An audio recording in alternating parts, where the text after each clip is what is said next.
Évangile de Jésus-Christ selon saint Matthieu. Jacob engendra Joseph, l'époux de Marie, de laquelle fut engendré Jésus, que l'on appelle Christ. Or voici comment fut engendré Jésus-Christ. Marie, sa mère, avait été accordée en mariage à Joseph. Avant qu'ils n'aient habité ensemble, elle fut enceinte par l'action de l'Esprit Saint. Joseph, son époux, qui était un homme juste et ne voulait pas la dénoncer publiquement, décida de la renvoyer en secret.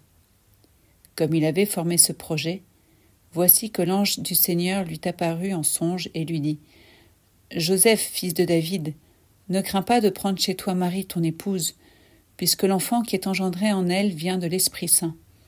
Elle enfantera un fils, et tu lui donneras le nom de Jésus, c'est-à-dire le Seigneur sauve, car c'est lui qui sauvera son peuple de ses péchés. » Quand Joseph se réveilla, il fit ce que l'ange du Seigneur lui avait prescrit.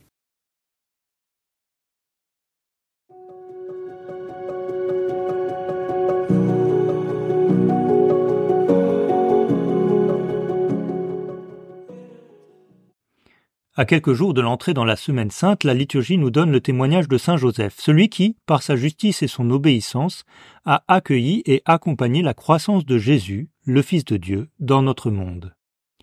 L'épisode dans lequel il reçoit l'annonce de l'ange vient souligner sa disponibilité à changer ses projets. Alors qu'il avait décidé de se retirer pour laisser son épouse entièrement à Dieu et à son projet pour l'humanité, il reçoit avec docilité cet appel à revenir sur cette décision et à accomplir une mission qu'il n'avait ni imaginée ni choisie. C'est cette docilité qui est beaucoup plus qu'une soumission servile ou passive qui donne à Joseph toute sa grandeur. C'est cette attitude dans laquelle nous pouvons entrer en nous préparant à être renouvelés dans notre vie d'enfant de Dieu à l'occasion de la fête de Pâques. Demandons cette grâce d'une docilité profonde pour participer à l'œuvre du salut.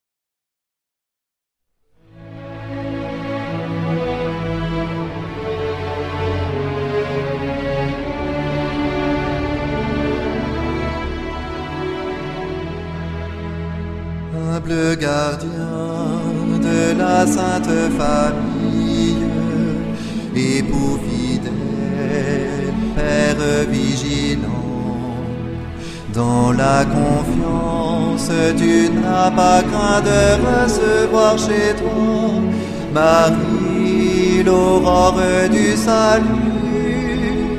Nous t'honorons, glorieux Saint Joseph, notre soutien quotidien dans le labeur.